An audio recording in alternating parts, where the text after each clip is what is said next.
Quizá de aprender a sacar algo bello, realmente bello del hierro, siendo tan duro, pues quizá a lo mejor también nos enseña, pues, de los momentos duros de la vida, poderles dar esa plasticidad y poder sacar esa parte agradable que tiene cada momento, ¿no?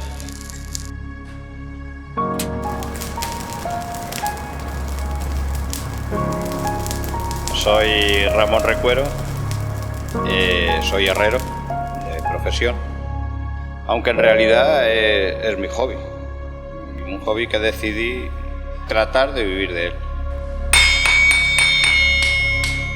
Todo empezó de crío, viendo por la ventana aquella de la Escuela de Arte de Ciudad Real, que se veía el fuego y que yo veía a chavales allí dando martillazos y calentando el hierro al rojo y bueno, y después de mirar varias tardes por allí por la ventana, el profesor, don Efraín, me invitó a pasar y bastante tuvo. Bueno, pues después de invitarme a pasar, me empezó a enseñar el oficio, me empezó a enseñar y a inculcar una tradición que le venía de atrás. Toda su familia anterior eran herreros y que me decía, ¿no?, que ahora no sirve para nada, pero que algún día tenía que servir, ¿no? Algún día tiene que servir la forja tradicional para algo, ¿no? En esos momentos no le entraba en la cabeza que aquello, todo el conocimiento desde la edad de hierro hasta el siglo XXI, que todo ese conocimiento no sirviera para nada, ¿no? Entonces, bueno, que llegue un chaval que quiera aprenderlo y que le ibas diciendo, y yo parece que iba dando martillazos allí y quedándome con todo, bueno, pues él lo disfrutaba, lo hacía de forma gratuita y yo lo disfruté como nadie.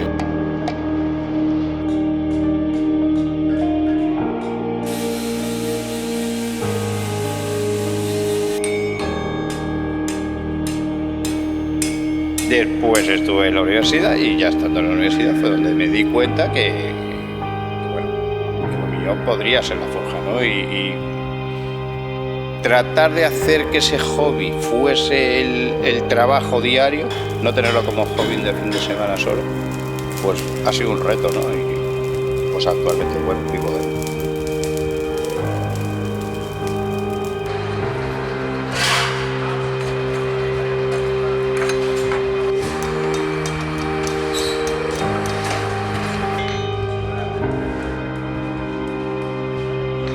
Bueno, pues vine a parar aquí a San Antonio, que es este pueblo donde estoy ahora, a forjar mi vida, ¿no? Que es lo que yo decía, no venía a forjar el hierro, sino a forjar una idea, ¿no? Que era la de poder vivir de ello y hacerme herrero. Y me empeño en conseguir sacar otra vez una forja tradicional que se estaba perdiendo, conseguir hacerla rentable.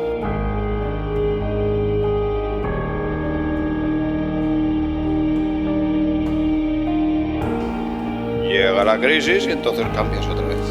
Llega la crisis, no hay encargo, no hay posibilidad de... La gente que está, los compañeros que estaban trabajando en el taller, pues se tienen que ir. Y tras la crisis, bueno, pues se me ocurrió. En esos momentos de desmoralización, ¿no? Porque acabas desmoralizado después de estar trabajando y trabajando, sientes que no hay trabajo, quedas en el paro, eres autónomo, pero quedas en el paro total. Bueno, pues algo que he estado luchando durante toda mi vida para conseguir, que era poder vivir de este hobby, pues se te hunde, ¿no? Quedas en un estado un poco grave, ¿no? Porque te quedas que no sabes qué hacer.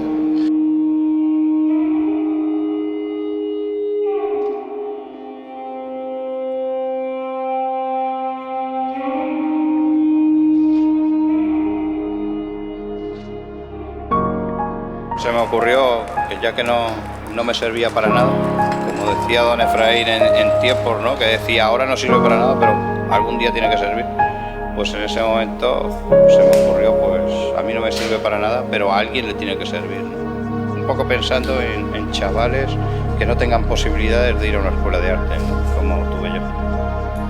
Y entonces se me ocurrió coger una cámara de vídeo pequeñica, irme a Talavera, a una tienda, a comprar una cámara pequeñica que ponía YouTube, una pegatina de YouTube y empezar a hacer tutoriales o vídeos sin idea de hacer un tutorial. Tampoco sabía lo que era un tutorial siquiera. Entonces, hacer unos vídeos en los cuales explicar cómo hacer una fragua y cómo poder empezar a hacer unos pequeños trabajos.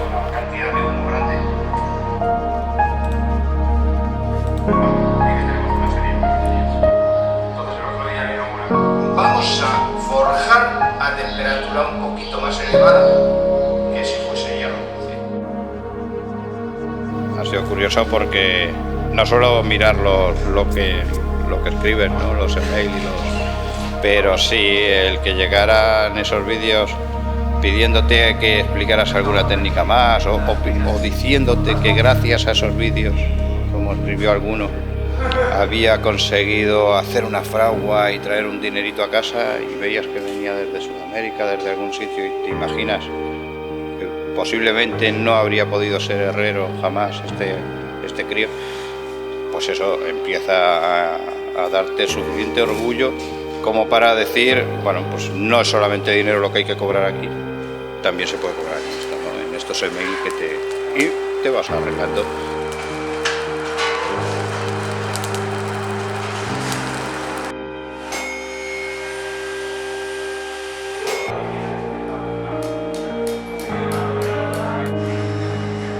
Cuando ponía los vídeos nunca imaginé que si yo te lo enseño por un vídeo, que es gratis, ¿para qué vas a venir, no? Y sin embargo no, se ha convertido en una demanda y de hecho estamos dando clases actualmente, hemos montado casi una escuela de herreros, como decimos, ¿no?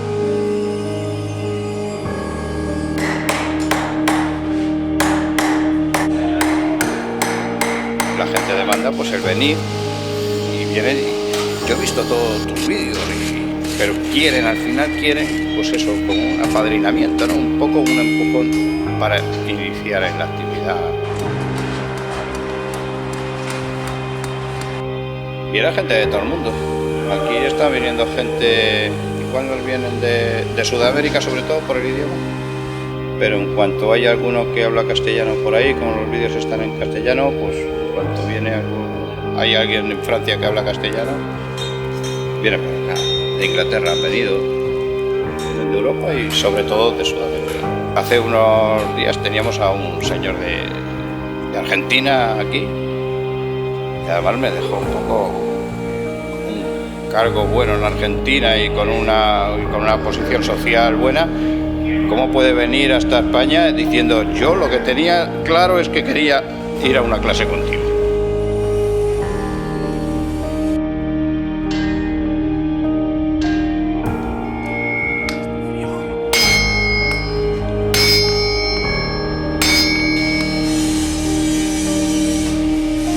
Estamos demasiado puestos en trabajo solo si me pagan dinero, ¿no? Y hay otros pagos, hay pagos mucho más fuertes que el dinero, como es eso, los pagos, esos emails diciendo que gracias a eso que me has enseñado por el vídeo puedo tener yo un trabajo, ¿no? Puedo hacerme herrero, pues eso es un pago muchísimo más fuerte que el dinero que te den por una reja.